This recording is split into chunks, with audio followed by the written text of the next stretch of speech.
In the middle of this week's parsha, we read of Moshe warning Paro of the final makkah to be brought upon the Egyptians, Makos Bechoros. Hashem tells Moshe that he will bring one final plague, after which the Jews will be sent away from Mitzrayim. Now Rashi points out that this nevuah, this communication between HaKadosh Baruch Hu and Moshe Rabbeinu took place in Beis Paro. Now why is that significant? Because the Ramban points out that in all of the other nevuahs, every other time that HaKadosh Baruch Hu spoke to Moshe Rabbeinu, it was only outside of Beis Paro, outside of the city, outside of the capital. Now why? So the Shem Mishmuel explains that the reason why Moshe Rabbeinu couldn't have nevuah from Hashem in Beis Paro because Beis Paro was full of avodah zarah.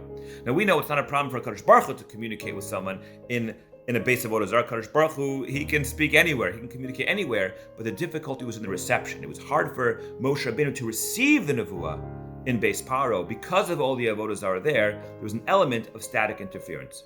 But this final interaction between Moshe and Paro was different. This final nevuah about Makos Bechoros was very different because now Moshe Rabbeinu was able to hear, to receive the nevuah from Hashem, even though he was in Beis Paro, in spite of the avodah zarah.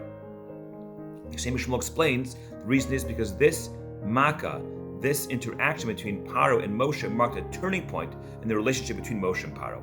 Just prior to this groundbreaking nevuah of Moshe, Paro called Moshe into Beis Paro to end Makas Choshech and finally send the Jews from Mitzrayim. When Moshe and Paro met, Paro agreed to send the Jews out, but when Moshe demands that Paro provide the Jews with the animals for the karbanos, not only does Paro refuse and tell Moshe to leave, but he tells Moshe that he will never see Paro's face again.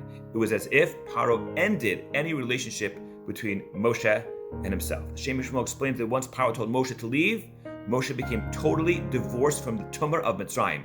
He was essentially separated from Paro and all that he represented and controlled. There was no longer any interference at all, even in Beis Paro. It's at this point that Moshe received the nevuah from Hashem, even though he was in the base of avodah zarah. The Shem Mishmuel continues to explain that it was at that moment that Moshe realized that the Geula had finally begun. Moshe Rabbeinu was the representative of Klal Yisrael, and he was finally freed from any grasp of Paro whatsoever. There was no longer a spiritual enslavement. Now, over the course of our lives, we all strive for stronger and more meaningful relationships with Hashem.